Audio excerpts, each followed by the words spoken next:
Hey, we're the Flick Chicks. I'm Anne. And I'm Monica. And this is the podcast where we take the blue pill or the red pill. I don't know. Which one choice. are you taking? I know. Which one are you taking? It's your choice. So, welcome to a new Flick Chicks series. Woo! So, we are starting a new series on this channel since there's kind of a lack of new movies coming out, due to circumstances. So, it's kind of hard to find movies to roast by the fire. So, we're starting a new series called Classics We've Never Seen. And there are many. Pretty self-explanatory. We are basically just going to be reviewing and discussing classic movies that we just happen to have never seen before. So we're going to watch them, review them, talk about it. There you go. Some of them may surprise you. Maybe some might not. But these are all movies that we've never seen before this. So as you can tell by the title, our first episode is The Matrix. Oh, I know. It's funny. I feel like sometimes the fact that I host a movie podcast, people expect me to have seen like a lot of the movies that are critically acclaimed or just like known, and Classics, I'm like, actually never seen that movie. Whoops. And so there's some pretty like damning I don't know what I'm saying, damning like movies on our list of ones that we have, and it's like I feel like people are gonna be like, you've never seen that? Exactly. We should just call the series that. We've never seen that. You've never seen it. Yeah, I know. Literally. It's so like, what? Yeah, basically me and Anne have never watched The Matrix. And until yesterday. I watched it yesterday. Yes. So we're gonna be talking about it. So Anne, why haven't you watched The Matrix? Or maybe we should introduce The Matrix first. Well, The Matrix was a movie made in 1999, which is the year we were born. So I feel like that gives a little context. Maybe. It stars Keanu Reeves. I don't know who plays Trinity, but Lawrence Fishburne, and then I'll look up the other actress, people. But I'm so sorry to her. Lawrence Fishburne, Keanu Reeves, and Carrie A. Moss. Yeah. Okay. Yeah. And those are the main people, basically. And if you don't, the whole plot is, I mean, I'm not gonna explain the plot. You should know. You should know. Just The a Matrix. little blurb for people who might be in the same boat as we are. So it's about how this like postmodern, I guess you would call it, world where humans live in like a simulation instead of real life, and they have been taken over by AI and machine, and a computer programmer named Thomas Anderson is the key to fixing. Yeah, because basically humans and the AI are like at war. And then the AI, like, they keep all the humans taken over. They keep all the humans in like these like fields where basically they just grow humans. They don't really raise them. They just grow them, and then they use them as batteries. Yeah, they use them as batteries. So then they keep all of them into like a shared simulated reality, which is like what they think life is. It's very confusing. It is mind-boggling, mind-bending, whatever you want to call it. So yeah, and then Thomas Anderson, and then there's like this whole group of ragtag human rebellion people who are trying to stop it, and he's prophesized to be the one. He's the chosen one. Ooh. So yeah, that's basically the movie. The Lawrence Fishburne is in it. He plays like the leader of the Morpheus.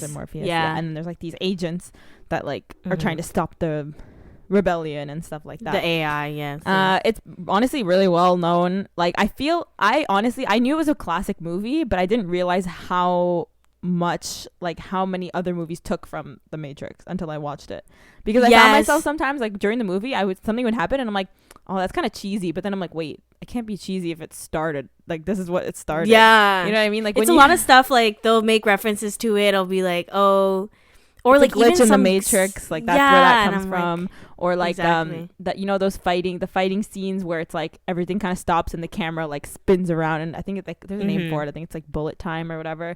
They did that in Shrek. They like spoofed it in Shrek when Fiona like does that little move. Yes.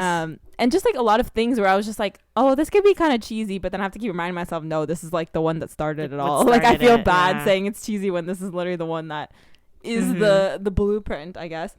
Everyone took from but it. Yeah, it's like a really famous movie. I'm pretty sure everyone's heard of it. Is. Even if you haven't seen it, you've definitely heard of it before, and even if you haven't heard of it, you've definitely seen its impact in other movies. For me, like the basic thing I'll say is I haven't seen a lot of classic movies, but I can like tell you all the cultural references just because I learned them, because people say like for like the longest time, I've never seen Star Wars, to be honest. Like, I don't think I've actually seen most. I watched of the like one of the prequel ones, and I did not like it. Yeah, it's pretty much it. But everybody knows, like, I am your father. Like, you don't actually have to watch the movies to know that. So I feel the same way about the Matrix, like blue pill, red pill. I knew about the concept. I knew all about that, but I never watched the movie. So. Yeah, not me neither. And there's people will be like, it's the Matrix. Like, people say that all the time, you know, but there's like also the that scene where he's like dodging the bullets. That's like probably the most famous scene, I'm pretty sure, from the Matrix. You know, where he like bends backwards and the bullets in like slow motion and he's dodging the bullets. That's like that's the most famous scene that I know of. That I'd watched that scene before, and I just never watched the movie with it. I never knew the context behind it until now. I only saw the scene that I knew I had seen was, I didn't like that double scene. Was when he was on the helicopter and he was like shooting the building, like, with the big. I've never seen that part with before. all the clips. I've seen it like as I think as a meme, like, just like people being like, like there's when someone says something about you and goes like, pop, pop, pop, yeah, it was pretty funny. Let me look it up, because I'm sure there's like a lot of memes from the Matrix, like so many pictures memes and stuff like that, because I feel like so that one where Lawrence Fishburne is standing with like his glasses, and it's like, what if I told you, and then something like crazy, like, something that will be like, I've whoa. seen that. That's where that's from. And for sure, I've seen the memes of him taking off his glasses, and then people are being like, that's like, I don't know, something. But that's the one for the Lawrence Fishburne one is pretty common, and then there's also the one like this is Men in Black. Never mind. So yeah. Anyways, basically the point is the Matrix is like the pinnacle, I feel like, of action cinema, like action movies. Yeah. So or like I guess like thriller type of stuff. Yeah. Like like, I mean, sci-fi, I guess you would call it sci-fi action, that kind of thing. It definitely inspired a lot of movies, especially like notably would be Inception. I'm pretty sure that like, for sure you see a lot of parallels between it because of the whole like dream thing and like reality versus not reality. I don't know the word I'm looking for. Imagination versus reality, I guess, and like basically questioning what's real and what's not real. So just basically it's just had a really lasting impact on the whole movies in general. And that's why I felt bad, because it's like, it's been like a lot of the stuff's been done so much, and because I'd never seen it before, when I watched it I was like, that's so cheesy, but I'm like, no, everything else I watched was cheesy. This is not cheesy. I was pretty aware that, I mean, I'll say I don't watch that many action thriller movies and stuff in general, so I guess it doesn't bother me as much when I see the things, because I know like it's old. I guess I give a lot of leeway. Like, I'm like, they didn't have, because technology has like grown immensely, of like course, exponentially. So I'm just like, I'm not like I know that this is not going to be the same. I guess I was like really intrigued. What I really liked about, I guess we could talk about what we liked and what we didn't. We can jump right into it. Yeah. Or did we want to first say like why we haven't seen it? Oh yeah, why we haven't seen it. Just real quick. Yeah, because I was born in 1999 and I obviously didn't watch it in theaters. So of course. That's one. And I think the biggest is probably going to be my reason for a lot of these movies. But I grew up like pretty sheltered, so like my parents didn't let me watch a lot of stuff. Not even just because they didn't want me to watch, but also because I was scared. Like, I was a little kid and I was really sensitive to violence, just like period. And Matrix is actually rated R, which I had no idea. I was really surprised about that. I was like, why? I don't see why. I couldn't see why when I watched it. Maybe because the content is too, I think also the rating system changed like over the years. Different. So like it was more like, I guess, sensitive back then. Now it kind of changes a little bit. Like that's weird to me, because some movies back then that were rated PG are what would be called PG-13 now. Oh, I don't know. Maybe I'm thinking of something else then. Yeah, I don't know. Because they used to show like there used to not be PG-13. I don't want to say, yeah, I know what you mean. I don't want to say like anything PG shouldn't have any like sex in it. Do you know what I'm saying? You shouldn't have any or really like light innuendos. But like, I remember some other movies, I can't name them, but I remember there's this one movie, it's like for sure they were not even like hiding the fact that this was like, sex or whatever. And that would be PG-13 nowadays. Or sometimes swearing, like before you could swear a little bit more. Which is weird. Yeah, I don't know why The Matrix is rated R. Nothing really, like, there wasn't even blood. Like, not even any. Barely any blood or, like, I was literally waiting for it. Like, I was like, I don't know. I would just rate it. I don't know if I'd rate it PG-13 though. Is there anything in between? Not even. Is there anything in between R I'll and put PG-13? it as a PG. No. But anyway, well, there's video games 14A, but that doesn't count. So yeah, no, I don't know. Anyways, point is, yeah, I personally haven't seen it, which is weird for me because I tell everyone that I love movies that like mess with your mind and like thrillers and stuff like that. But I don't know why. I just never watched it. Like I knew the concept of it. Like I knew what the main plot was, but I guess I had already seen Inception so many times, and I was like, oh, it's just really similar to Inception, and like it just looked like older, and it seemed like the like graphics and like the technology, like that kind of stuff wasn't gonna be that good. So I just never bothered to watch it, even though I should. Like honestly, I don't really have a good reason why I didn't. Like back in the day, I understand because I didn't really like action movies and stuff like that. But like now, honestly, I didn't really have an excuse. I should have watched it. No, I was so surprised when you said you hadn't watched it. I was like, yeah, no. Wow, because I was like, that seems like your type of movie. It is my type of movie. It fully is. So but yeah, I don't know. I just never got around to it, I guess, because I never watched it and was like, I never saw like a clip or something and been like, oh my god, I have to watch The Matrix. But now it's nice to actually understand all the references and stuff like that. So 100%. And I feel I'm so like, I'm bad with like time. How do you say that? A time period. Like if a movie was cool at a certain time, like back then or something, and people are like, go watch it, I'm like, oh, but it's over. Like I like I'm kind of superficial. I like hype. Like I like celebrating with people, like being like, oh my gosh, did you see that? Like honestly, that's a big reason I like TV is honestly the discussions that I have like with people, or even like listening to it after like podcasts or whatever. But when it comes to like older movies, I'm kind of like, okay, like I'm gonna watch it. What am I gonna gain? You know what I mean? Yeah, exactly. And it's like, it's always like I describe it as a shower. Like I'm sure when I watch it, I'll be like, oh, I'm glad I watched it. But it takes so much motivation to get me there. Exactly. Like I'm like, that's literally what it is, like a shower. Oh my god. Okay, so yeah, now we can jump into what we thought about the movie. Basically, did we like it? That's the $1 million question. I liked it. I'm gonna say it out of the gate. I liked the plot. Right. I thought the visuals, other than like, I thought the visuals actually pretty good. For its time, for 90s, it was pretty good. Yeah.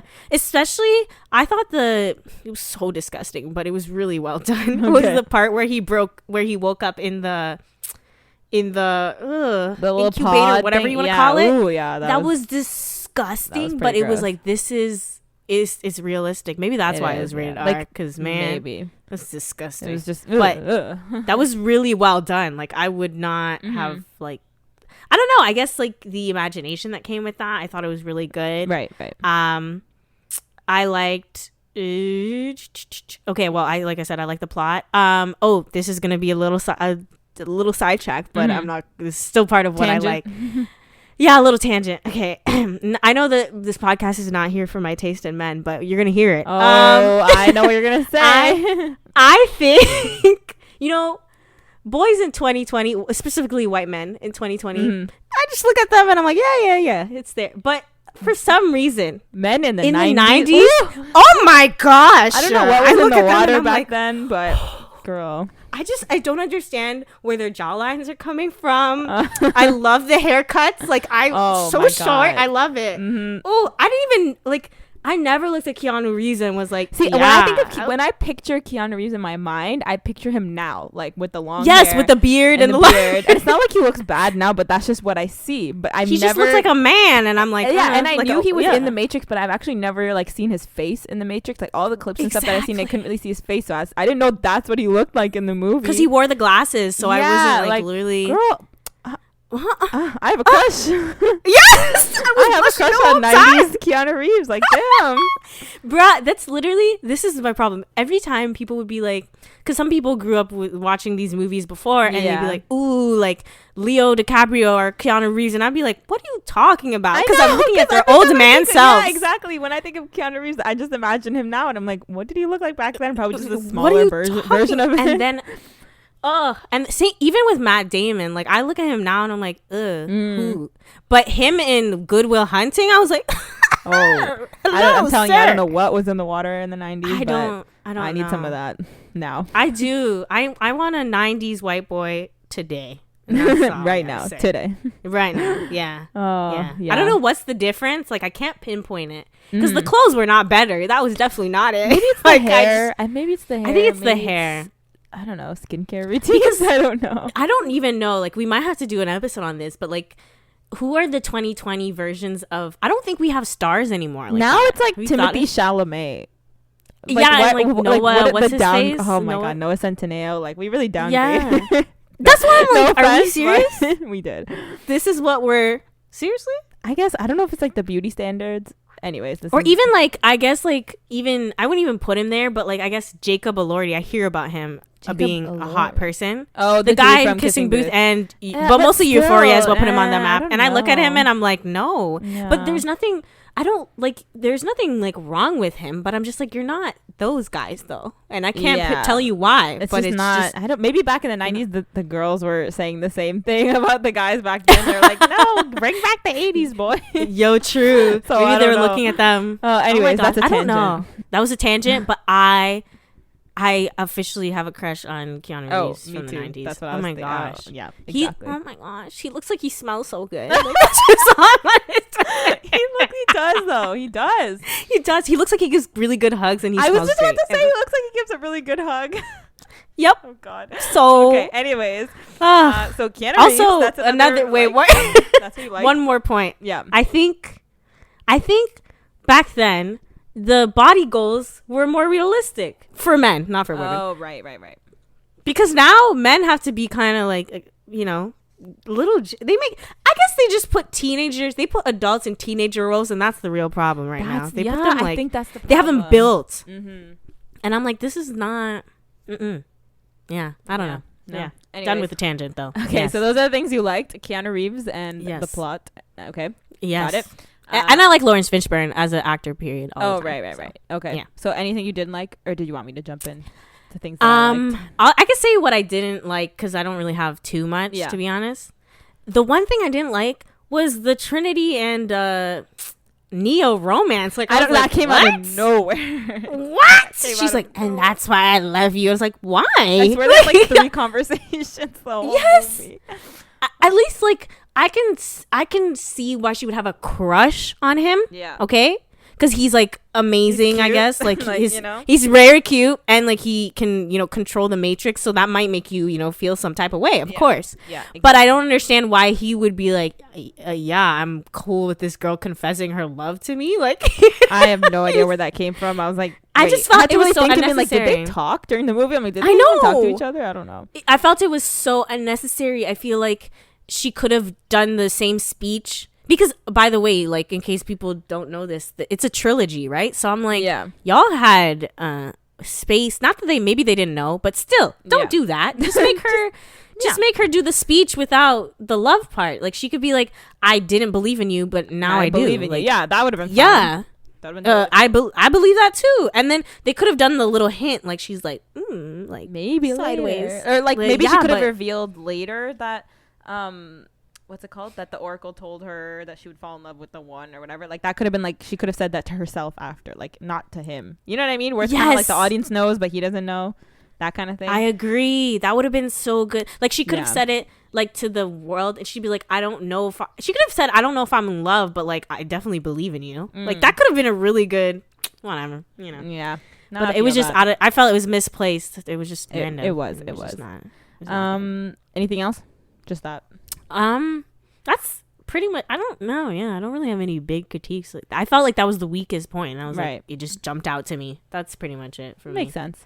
Okay, so what I liked about it, I liked the like kind of what is this called, like the like deeper messages and stuff like that of it. Yes. Like I like when a movie has like a plain and simple like plot. Okay, yeah, they're in it, but then you can like when you look into it, there's actually like a deeper commentary about society, and stuff like that. Commentary. Especially like with Lawrence Fishburne's character, his job is basically to point out all that stuff. Like I can't open the door for you, or I can only open the door for you. You have to walk through it, or like choosing your path and stuff like that. Like if you really like sit there and think about it, it makes a lot of sense. And you don't like the idea of fate. I like that part when where he's like, oh, I don't like fate, and then it's like I forgot what she actually said, but I don't like the idea of fate because it means that I don't have control. I'm not in charge of my own. But then the oracle said something else like to counter that, and it made a lot of sense too. I forgot what it is, but but I like that, and I think I like that. I liked the acting was good. I think I can't really think of specific things that I liked about it. I definitely enjoyed watching it. The action scenes were like, they were fun, although they were kind of, I couldn't tell if they were like that because they were supposed to be showing how they're like quicker and like more alert during the Matrix, or if or if like the technology was just not great and they couldn't show good fighting scenes, because like the fighting scenes looked a little bit like not over exaggerated, but like comical a little bit. I don't know. Yeah, I see what you're saying. Like over exaggerated. I didn't really love the sounds. gunfights. I don't really like the huge gunfight that happened at the end. I was near the end. It was just like, I was gonna get into that when I got into things that I didn't like, but but in general, the action scenes were like fun to watch. I guess like they're really interesting. They were well choreographed. I also really like the wardrobe. This is like very like, oh yes, this is like the classic like cyberpunk whatever wardrobe, like with the long leather jackets and stuff. I just loved it. I loved all of Trinity's outfits and stuff like that. Oh yes. And you're right. Yeah, I liked the acting. I feel like all the actors did a really good job. You know, but yeah, so things I didn't like, I just have a couple of like, this is like me being nitpicky obviously, but I feel like my opinion on it would probably be different if I watched it like a long time ago, but this is just now when I looked at it with this kind of like lens.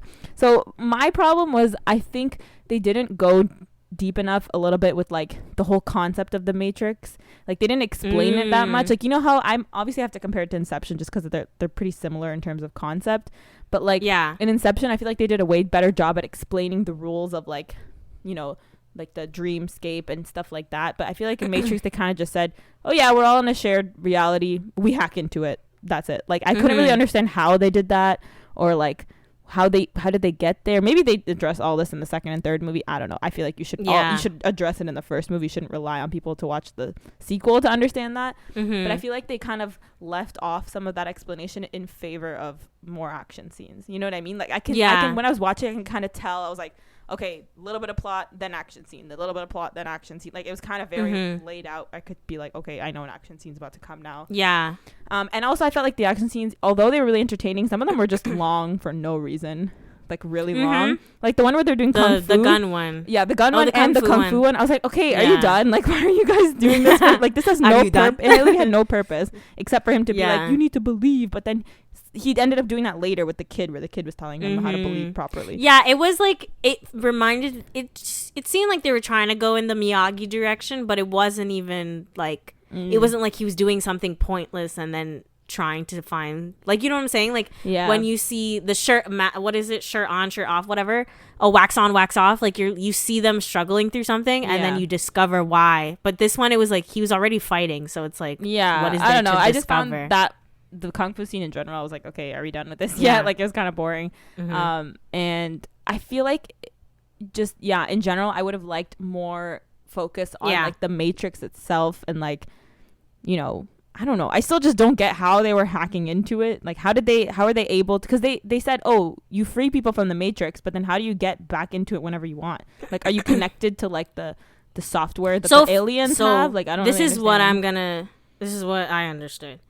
Everyone who has that thing in the back of their head is connected to the Matrix because they were born there. Oh, right. I forgot they have those plugs. Were made there. So, like, you know, that guy who was born, like, as a normal human, like, he couldn't go in there ever. Like, that's why he was, like, true. Like, you know, jarred when everyone was... Yeah, he couldn't go. He didn't have those plugs or whatever. That makes sense. Yeah, exactly. So... What was that? Is that the answer to the question, pretty much? I guess, yeah. But then, how do they hack into there? From my understanding, again, this is me. Like, I still don't get how they even get to and from. So for me, he's a hacker. Yeah. So I'm guessing he's connecting them to the computer, like through the plug thing, like, you know how he plugs them in, and he's able to hack into the Matrix to get them in there, and he's able to get them out. That's about it. Like that's the only hacking abilities he has, like being able to track people, get them in, get them out. But that's pretty much it. That's what I understood. That's what I'm saying. I just wish, I get what you're saying, that they could have made more explanation for sure. Yeah, I just think in general, like some of the action scenes were a little bit too long. Like they could have shortened them in favor for like a little more of that. But another thing, what was I gonna say? Basically, I felt like some of the characters, like the, you know, their little squad or whatever that they had. Yes. I wish like it was more of like a squad and not just like, oh, here's a few people, the other ones don't really matter. because I feel like some of them I didn't even know their names. I didn't know who they were, but then they were there, and then when they died, I was supposed to like feel really sad, but I didn't even know who they were. You know what I mean? I agree with you. I wish we had more time with them. That's what I'm saying. The action scenes could have been like the action's too long. Yeah, like for more like plot and more character development a little bit too. Yeah. Right? Yeah. Just stuff like that. But you know, it was good. I didn't mind it. Like I didn't love it. I agree with you. I think it had a good potential. Like with the things you said, I think it would have been a perfect movie if they put all the stuff that you said. Yeah. Like I think to me it's like a good, but yours would have made it like stand the test of time, I guess, like forever, you know? Yeah. Because people would be like, I don't know, I think the characters would become more iconic in that way, and then that would make people continue to talk about it, other than, because I think when people talk about it, they talk more about like the plot, you know? Like they're like, oh, the Matrix, like blue pill, red pill, right? Yeah. But they don't really talk about the characters as much, except for Morpheus is like, at least for me, that's what I've heard a lot about. I've heard about Morpheus, like they'll be talking about him. And obviously I guess Neo, but I think you could, if they had developed those characters more, especially like when Mouse died, which was like the skinny kid, you know, I felt bad. I forgot, but I felt even more bad, even more worse. Sorry, I felt even worse because I was like, I feel like he was kind of interesting, and I wanted to know more about him. But then he just died. Like I was actually disappointed. Almost like a not Suicide Squad. What I'm looking for, like a Guardians of the Galaxy type of squad, where it's like you kind of meet every person, and then they're kind of like the leaders. But I feel like they really didn't even care about those other characters. They're just kind of there, right? And I was gonna say, so this is like just one of the main things. Hunger Games. Yeah, maybe one of the main things that I do really like about the movie in general, though, is like it's just like a really smart concept, because I have to like remember that most of the movies that I like that are based on it came like after, so I have to think about how this was all like fresh, like this is literally out of nowhere, like someone just came up with all of this, and it's super smart, especially the whole red pill blue pill, like that is just like such a cool like philosophical question to ask, because you can apply that to any like situation, not just the Matrix, but it's like you can make a choice, like do you want to be ignorant and just live your life but then ignoring all the bad things that are happening, or do you want the truth but you might be really uncomfortable? And I feel like that's pretty much life, like you can choose to just ignore everything that's happening in the world and just live your life ignorant, and you might be happy but also you don't know what's really going on, or you can choose to know exactly what's going on everywhere all the time, but then you're kind of a little bit miserable because you're like, wow, everything's kind of shit. So I feel like I forgot to mention, that's really good. I feel like I forgot to say, like one of my favorite like character developments, even though it was short, was it Clyde or whatever his name is? Clifford? Sorry. What? Which one? The guy the guy wanted to go back. Yeah, he chose to go back. Yes, that was really smart. I thought that was really good, because I'm like, there would be somebody who's like, bruh, like why did you take like someone who made a choice but who doesn't want to live with the consequences of their actions? Like they're like I feel like there's so many people like that. It shows who you are as a person. Like some people are just like, no, I don't care about everyone else. I just want to go back to like life and live comfortably. And it's funny, because he was like, it's funny because he's like, oh, you didn't tell us, but it's like you chose to take the pill. You just didn't like what happened after, and then now you're like, he told you that you were not gonna be. It was not gonna be fun, but it's the truth, right? Exactly. And I think that happens to people all the time. Like they make decisions, even big or small, about anything, and then they get there and then they're like, oh, you tricked me into it. And it's like kind of like, well, no, like you kind of just have to decided. Accept, like, that's the whole reason it's such a philosophical question, because it's like on both sides you're getting it's a lose-lose and a win-win at the same time. So it's like you're getting the truth, but you're getting the truth, but at what cost? Or you're being comfortable but you're also ignoring everything that's happening. And some people just would rather, even in real life, like some people would rather just not know about anything and just go about their lives without knowing anything. But then at the same time, it's like, well, how, like, you just don't care about what's going on and like what the truth is. So that's what I'm saying, definitely pick your poison. I loved the scene where he was eating the steak and he was like, I know this isn't like real, I know that when this goes in my mouth it's not like real, but I don't care. And I like that, you know, he shows, I like when, like you said, there's a big theme, and I like how each character kind of had its own well, not each character, but let's say the bigger ones had their own interaction with the Matrix in a way, and I thought that was really and you even got to see like the character who have never been in the Matrix, you know. Yes, and, exactly. Their perspective. You know? That's why they should have explored more. That's why they should have went into that more. And I wish they would have actually gone to the city, like Zion, because they kind of just said it. I'm sure they went in the second. I think they do go for the second one. Like I said, you shouldn't rely on your sequels to tell people important information. That's not good. Yeah, that's not good movie making. I don't think they should. I do think it's reserved. Zion is reserved for the second movie because I get that they're trying to. Yeah, I heard the other movies were trash though. Really? Yeah, my brother told me not to watch the other two because they're really bad. No, I know. Why would they be so bad? That's what I'm saying. That's why you don't rely on your sequels, because if you don't do a good job, then you just alienate like your whole audience because you didn't tell them important stuff. Yeah. So yeah. Anyways, that sucks. But yeah, I mean, I feel it was good. It's not my favorite. Would I watch it again? I don't know. Maybe if I was with someone else who had never seen it. But like if someone who had also already seen it was like, "Oh, you want to watch The Matrix?" I'd be like, I'd rather watch Inception. Like Inception, I feel like has a bigger rewatchability factor. You know what I mean? For me, though, it's just I'm really biased. I think all thrillers are not very rewatchable, period. Like, that's just how I feel. Like, if I'm with someone, I'm not going to say, let's watch Inception. Because I guess when I watch with people, like rewatching specifically. Yeah.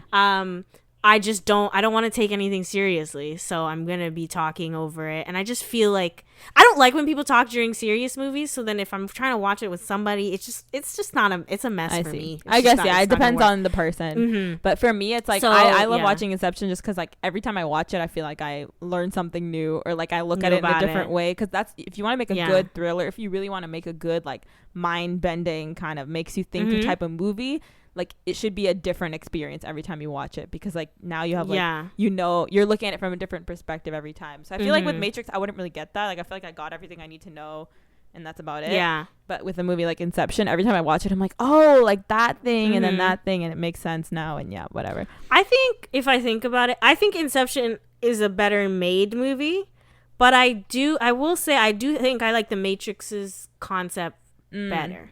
I get that. That's like a matter of personal preference. Yeah, I like the whole stakes more in this one. Well, yeah, because Inception, like we talked about in our other episode, like technically we're not really looking at the heroes here. Like they're trying to steal from people. Like they're not good people. Yeah, that makes sense. And like if you think of, like the stakes are high because they're like in the dream world and he has to go back to his family. But the stakes are a little small in the grand scheme of things because they're just talking about a merger essentially. Yeah, it's like a company merger, not like if you really die. water it down. Yeah. So I feel like versus this one is like humanity, but I think I agree with you that I can say Inception is probably. Actually, I can't say that because I don't rewatch either of those things. But okay, I'm gonna stick with Inception is the better made movie. Yeah, but you have to like give credit where credit is due. But I think Matrix has like the bag in terms of like idea. I feel like it would be an amazing book, bruh. Like, it would. See, then you'd have more time for like explanations and stuff like that. Yeah, exactly. That's true. I think it would be really good. But no, maybe I definitely, it is based off a book. Who knows? Yeah. See, I was going into it expecting like my mind to be like, oh my god, that's so crazy. But I was kind of like, okay, like I get it. They're in the Matrix. Yeah. It's not the like I was just expecting more. But that's just because, like I said, I've watched all the movies that were inspired by the Matrix. Like this is the blueprint. So for sure. But no, I definitely know. I can definitely see why it's so iconic. That's probably what it's definitely it was ahead of its time in a way, and that's what I think that's what makes anything popular. Like, you know, people hate on Shakespeare, for example, like Romeo and Juliet or whatever, but it's like that was the first one. Yeah, like everything is that. So exactly. Okay, moving on to I think my fun fact. I think that's what I'm gonna talk you have about some fun fact? Okay, I do just one. I have one, but it's not really a fun fact. But anyways, you can go. I think we might have the same one because it was a very recent, thing. Maybe. Anyways, I heard about it recently on social media. So, the Wachowski brothers formerly. We have the same fact. Yep, exactly. That's why I was recently thinking about The Matrix too. Yes, because I figured it also goes really well with that episode that if you haven't checked out Monica's rant episode, go do it. Thank you. Yes, my rant. If you don't, what are you doing? So... It basically the former Wachowski brothers, now Wachowski sisters, they're transgender women, and they talked about how the movie was a parallel or like a analogy, I guess you would say, for transitioning. And they talked about that blew my mind. That like when I read that blew my mind more than when I watched the movie. When I was like, whoa, okay, that makes sense. Yeah. And then she said, I'll just read what it's really interesting.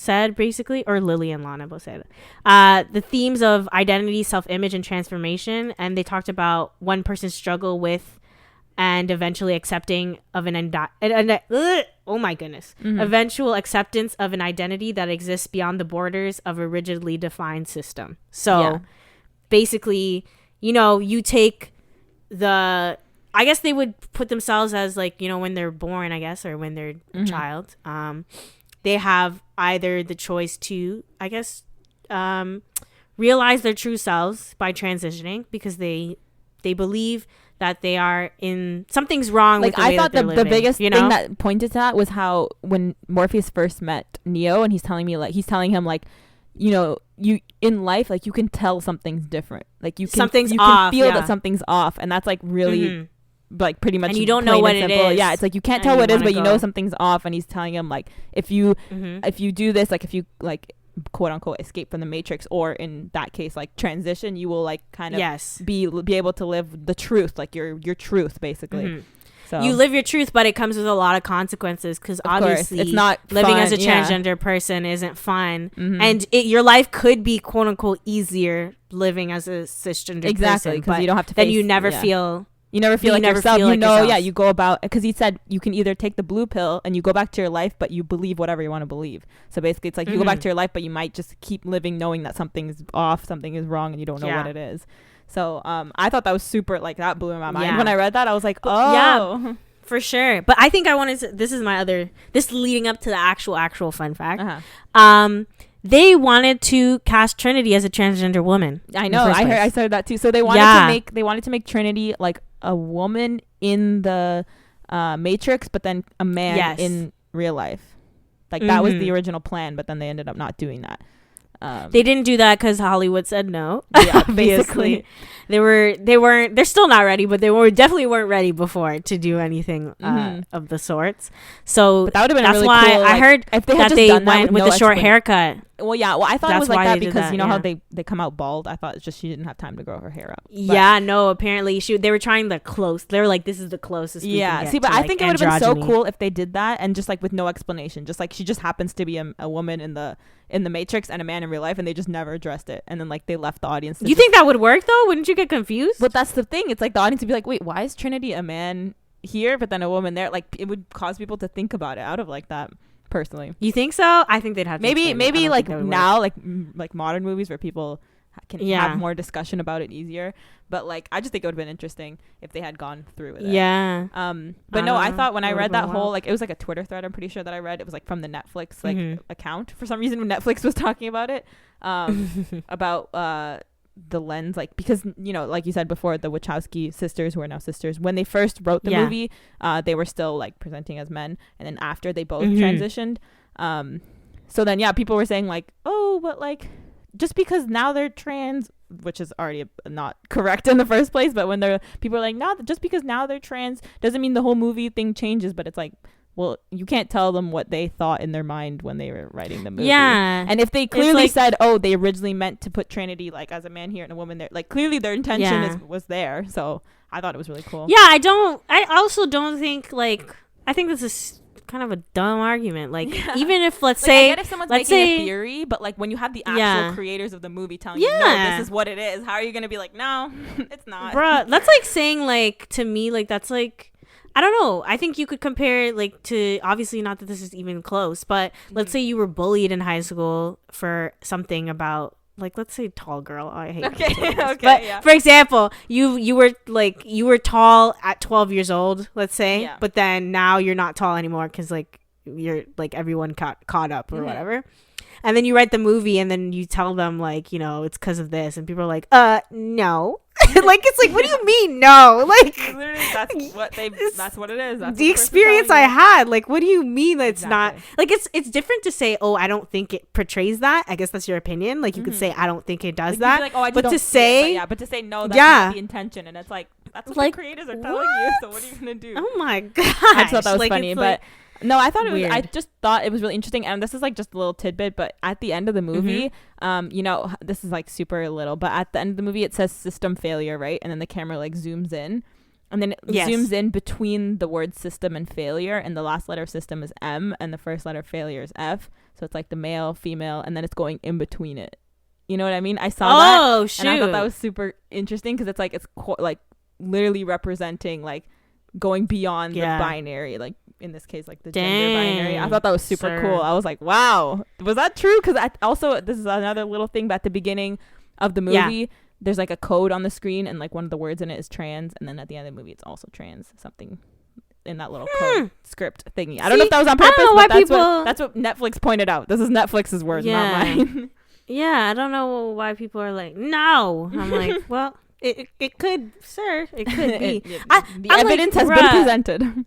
I was like, have you kids? Have you not gone to school, taken one English class? Literally, do you know English we class. Dissect I swear anything? we literally talk about this in English class. It's like, oh, why are we always talking about the deeper meaning? Because everything has a deeper meaning, bro.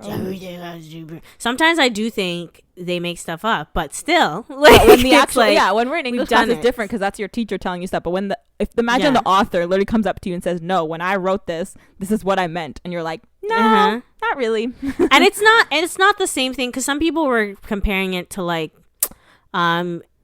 controversial person to bring up, but J.K. Rowling said that that Dumbledore was gay, right? And some people were like, oh, that's just you coming to like, how do you say that? That's like just an afterthought. You saying that because there's no evidence in the work that was even a thing. Like that's just something she kind of added on later. Yeah, that's a different story. But even I'm like, that's not the same thing. Even because it's not like she's gay. Because no, you know what I mean? and it's not like she's making a movie based off her experience at all. No. Like she's just saying like, no, this character happens to be, I guess she was trying to normalize it in a way, whatever. So, but these people are talking about their inspiration. Like, how are you going to say no to that? They're literally saying, oh, we went off our own personal experience and created a story about discovering your true self and facing like adversaries who are trying to stop you from becoming your true self. Like that's literally what the Matrix is. You can't listen to that and be like, no, that's not what the Matrix is. That's what it is. And you can also compare that to real life. Exactly. Through experience that they literally went through. Like if they weren't transgender, maybe I would be like, I'd be questioning a little bit. I'm like, where did this come from? You know what I mean? Because I'd be like, why didn't you say this before? A little like that's the right difference. Now, it's like when it's coming from personal experience, you have to be like, okay, that's probably what you were thinking in your head, even if you didn't know it at the time. You can look at it now and be like, oh, that's what I actually was thinking. You know? Yeah. Anyways, and I don't even think it's that subtle. It's pretty like, hello. Yeah. Hello. Yeah. You cut out. Yeah. Oh, what? Oh, that's weird. There's like a whole 3 seconds I didn't hear you. Oh shoot. I said I don't think it was that subtle. That's all. Like it wasn't even. Oh no, that's what I'm saying. It wasn't really subtle. Like once you read it, you're like, shit. It's pretty like clear as day. Because I also read that the agents that are like trying to stop them in the Matrix, like that's supposed to represent like transphobia. Which I was like, that makes a lot of sense. And also, I keep remembering other things, but you know how, so all like his little ragtag team of whatever, they all call him Neo, but then the agents always call him Mr. Anderson. So it's like they refuse to accept his name that he chose. Because also when you're trans, a lot of the time you pick a new name and you refer to your old name as like your dead name. And like you don't want people to call you your dead name, obviously. But like the agents always call name. So the agents always call him Mr. Anderson. But then everyone else calls him Neo. So it's like, even though that's just his like hacker alias or whatever it's called, like alias. Oh my god, that's the word I was looking for. That's his hacker alias. So like they don't have to call him Neo, but like they never question the fact that they just call him Neo. You know, so that is also a really interesting comparison. But yeah, do you get what the White Rabbit is about? What White Rabbit? Do you think that's something? You know, there was a White Rabbit tattoo, and they were like, "Follow the White Rabbit." I was like, I don't remember that at all. No. It was like the beginning of the movie. You know, when he was getting when they were communicating to him on the laptop. On the computer, sorry. Not the laptop. Yeah, I don't know. And they were like, follow the White Rabbit, and the people were like, come to the party, and he's like, nah. But then he saw the White Rabbit tattoo on the woman, and he's like, actually, I'm gonna come. I think that was just probably them making like little signals for him. I actually have no idea. I didn't think about that before. Everything has a deeper meaning. Oh, it does though. You could probably find it somewhere. Yeah, I know. But, I don't know. Anyways, so I guess now we're gonna go. So in our normal Roasting Movies by the Fire series, we give the movies a grade, but we decided to switch it up just a little bit for the classics, since we can give it a grade, but also you have to remember that like there's a lot of bias that comes with it, especially because we already know going into it's a classic. So we decided we could just try to guess what the Rotten Tomatoes score for the movie is, and whoever. Well, are we giving our own Rotten Tomato score and then guessing? Or I think we work? should. Yeah. We should, and then we can give. We can try to guess the score. Makes sense. Okay. Yes. Did you want to go first? You can go first. Yes. So Rotten Tomato is a percentage, so that would be out of 100%. Yeah. I would give it an 85. I think that's pretty close to what I had. Yeah. I was gonna give an 82. 85. Yeah. 85 because I think the story itself, like the concept, really carries it a lot for me. I think it was a really good concept. Yeah. I agree with you. You open my eyes to sometimes I look at movies, I'm like, cool. And then people are like, this. And I'm like, yes, that is also correct. Sense. Exactly. So I do think they did fall a little flat on the story character development for the other people. Yeah. And storytelling a little bit. Mm-hmm. I didn't find it as you know what's weird? Inception explains more, but I found Inception more confusing. Oh, 100%. That's why I said Matrix was kind of like, it's pretty simple. Like the whole, okay, they're in the Matrix. That's why I like Inception because I like how confusing it is because I like trying to figure it out. But that's just me. But yeah, so I would give it an 85. You said 82. Mm-hmm. What do you think the score is? Okay, I think, and we're gonna do like kind of like a Price is Right type of thing. So whoever's closest to it wins the prize. There's no prize without going. What is it? Without going over. Whatever. But we don't have to. Is it without going over? That's how the Price is Right works, but we don't have to do that. But now, okay, I think it's gonna I think my guess is 91. Oh, mine's 92. Oh shit! Okay, we gotta see then. This is gonna be close. Okay, are you looking it up or am I looking it up? Yeah, I'll look it up. I already have it. Okay, you have it. Okay. What? Oh, you win. I think you win because 88. Ooh, 88. Okay, right? yeah. You're right there. I won. Wow, I gave it more. I thought it was gonna be in the 90s, did. but it makes sense. Actually, I'm pretty satisfied with what Rotten Tomatoes. No, that's a good grade. That's a good grade. And 85% on audience score too. Ooh, interesting. All right. Which is strange when critics are more of a fan than audience. I mean, I've seen that. I think I've seen that a lot. I mean, a lot of really well, like those movies, you know, the ones that are always nominated for Oscars and stuff like that. The really highly critically acclaimed ones that everyone's like, yes. No. I shouldn't say. But Matrix is more of like a mainstream movie, so makes sense. I didn't think either that critics liked it a lot more. Yeah, than the audience. But anyways. No. So that was our episode. I hope you guys enjoyed our first episode of classics we haven't seen. We have a lot more coming where that came from. Oh yeah, a lot some more stuff that's gonna make you scream, guys. Some stuff you're gonna look at the title and be like, "You haven't seen that? Are you crazy?" But you know, I know, and you call yourself a movie buff, like you know. I know. We host a movie podcast, but we haven't seen actual. We're basically just doing this so that people can't come at us anymore. That's it. That's the only reason. Be like, no, I have seen that. Thank you very much. Yes. Stay tuned for that, and we'll see you guys next week with the general episode. Yes. Bye. Bye.